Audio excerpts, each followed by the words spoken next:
ಇನ್ನು ಕುನಾಲ್ ಗೋಯಲ್ ಮುಖ್ಯಸ್ಥರು first guide academy ಅವರು ಕಾರ್ಯಕ್ರಮದಲ್ಲಿ ಈಗಾಗಲೇ ಇದ್ದಾರೆ. ಫಸ್ಟ್ ಗೈಡ್ ಅಕಾಡೆಮಿ ಈಗಾಗಲೇ ಸಾಕಷ್ಟು ಕೆಲಸಗಳನ್ನು ಮಾಡ್ತಾ ಇದ್ದಾರೆ. ಅದೇ ಸಿವಿಲ್ ಸರ್ವಿಸ್ ಇರ್ಬೋದು, ಬೇರೆ ಬೇರೆ ಈ ಕಾಂಪಿಟೇಟಿವ್ ಎಕ್ಸಾಮ್ಸ್ ಬರೋರಿಗೆ ಯಾವ ರೀತಿ ಇದರಿಂದ ನೆನಪಾಗುತ್ತೆ, ಟ್ರೈನಿಂಗ್ ಯಾವ ರೀತಿ ಇರುತ್ತೆ, ಅಂದರೆ ಯಾವ್ದು ಓದಬೇಕು ಅನ್ನೋದಕ್ಕಿಂತ ಯಾವ್ದು ಓದಬಾರ್ದು ಅನ್ನೋದು ಮನಸ್ಥಿತಿ ಅವರಲ್ಲಿ ಇರಬೇಕಾಗುತ್ತೆ. ನಮ್ಮದು ಬೇಸಿಕ್ಲಿ ನಿಮ್ಗೆ ಗೊತ್ತಿರಬೇಕು, ಇವಾಗ ಆಲ್ರೆಡಿ ನಮ್ಮದು 15 ಬ್ರಾಂಚಸ್ ಆಗಿದೆ ಬ್ಯಾಂಗ್ಳೂರಲ್ಲಿ. ನಾವು ಈ 6th ಸ್ಟ್ಯಾಂಡರ್ಡಿಂದ 12th ಸ್ಟ್ಯಾಂಡರ್ಡ್ವರೆಗೂ ಮೇನ್ ಕಾನ್ಸಂಟ್ರೇಟ್ ಮಾಡಿ ಕಾಂಪಿಟೇಟಿವ್ ಎಕ್ಸಾಮ್ಸ್ಗೆ CET ಆಗಿರ್ಬೋದು, ನೀಟ್ ಆಗಿರ್ಬೋದು, IIT ಮೇನ್ಸ್, JEE ಮೇನ್ಸ್ ಇರ್ಬೋದು, ಅದು ಮಾಡ್ತಾಯಿದ್ವಿ. ಅದ್ರ ಜೊತೆ ನಾವು ಈ CA CPT plus CS foundation ಮಾಡ್ತಾಯಿದ್ವಿ. ನಾನು ಇವಾಗ ಜಸ್ಟ್ ಸಿಂಪಲ್ ಒಂದು ಫ್ಯಾಕ್ಟ್ ಕೊಡ್ತೀನಿ. ಇಂಡಿಯಲ್ಲಿ ಇವತ್ತು 2.5 lakh CAಗಳಿದ್ದಾರೆ. CS ಬಂದುಬಿಟ್ಟು ಟೋಟಲ್ ಒಂದು 50,000 ಇರಬೇಕು. ಬಟ್ ಕಂಪ್ನಿ ಸ್ಟ್ರೆಂತ್ ಎಷ್ಟಿದೆ ಗೊತ್ತಾ? 10 lakh ಕಂಪ್ನೀಸ್ ಇದೆ. ಒಂದು ಕಂಪ್ನಿಗೆ ಒಂದು CA ಇಲ್ಲ ಇಂಡಿಯಾಗೆ.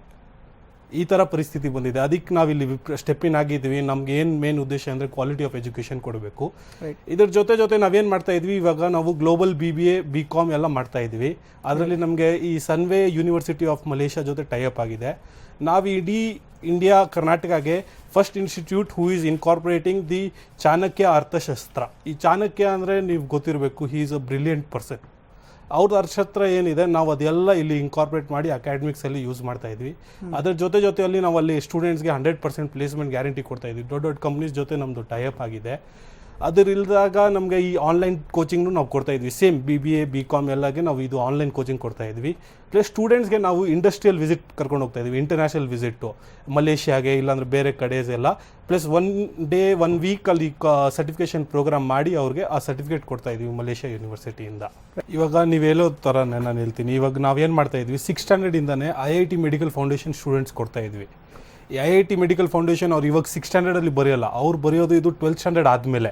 ಬಟ್ ನಾವು ಇವಾಗ 6th ಸ್ಟ್ಯಾಂಡರ್ಡಿಂದ IIT ಮೆಡಿಕಲ್ ಫೌಂಡೇಶನ್ ಇಲ್ಲಾಂದರೆ ಒಲಿಂಪಿಯಾಡ್ಸು NTSC ಟ್ರೈನಿಂಗ್ ಅವ್ರು ಕೊಟ್ಟು ಬಂದರೆ by the time they come to 12th ಅವರು ಈ ಕಾಂಪಿಟೇಟಿವ್ ವರ್ಲ್ಡ್ ಪ್ರಿಪೇರ್ ಆಗಿರ್ತಾರೆ. ಇಲ್ಲಾಂದರೆ ಈ ನಡುವೆ ಏನಾಗಿದೆ, ಸ್ಟೂಡೆಂಟ್ಸ್ಗೆ 11th 12th ಆದಮೇಲೆ ಅವ್ರು ಕಾನ್ಸಂಟ್ರೇಟ್ ನೆನಪು ಬರುತ್ತೆ, ನಮಗೆ ಈ CET ಇದೆ, ನೀಟ್ ಇದೆ, ಮೆಡಿಕಲ್ ಇದೆ, ಅದು ಬರೀಬೇಕು. ನಾವು ಅದು ಅವಾಯ್ಡ್ ಮಾಡೋಕ್ಕೆ 6th ಇಂದ ಫೌಂಡೇಶನ್ ಸ್ಟ್ರಾಂಗ್ ಮಾಡಿ ಬಂದುಬಿಟ್ರೆ 12th ಸ್ಟ್ಯಾಂಡರ್ಡ್ ಅವ್ರಿಗೆ ಏನಾಗುತ್ತೆ, ತುಂಬ ಸುಲಭ ಆಗಿಬಿಡುತ್ತೆ, ಈಸಿ ಆಗಿಬಿಡುತ್ತೆ.